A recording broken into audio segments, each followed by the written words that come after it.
پاکستان میں سردیوں کے آغاز کے ساتھ ایک ایسا مسئلہ تیزی سے بڑھتا ہے جسے زیادہ تر لوگ بس سرد لگ گئی کہہ کر نظر انداز کر دیتے ہیں۔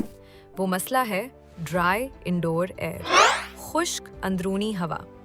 جب ہم گیس ہیٹر، الیکٹرک ہیٹر یا گیزر استعمال کرتے ہیں تو کمرے کی ہوا ضرورت سے زیادہ خشک ہو جاتی ہے۔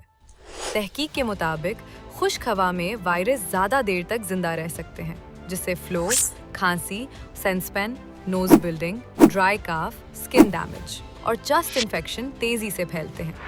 صرف 3 آسان اقدامات اپنانے سے آپ کی صحت سردیوں میں تقریباً 70% بہتر رہ سکتی ہے۔ گرمی 40 سے 50% تک رہنی چاہیے۔ ہیٹر استعمال کریں، لیکن ہمیشہ پانی کا ایک بول کمرے میں رکھیں۔ صبح کے وقت 10 منٹ کے لیے کمرے کی کھڑکیاں کھولیں۔ تازہ آکسیجن آپ کے امیون سسٹم کو مضبوط کرتی ہے۔ سردیوں میں پانی کی کمی نہ ہونے دیں۔ سردی میں جسم کو زیادہ ہائیڈریشن کی ضرورت ہوتی ہے۔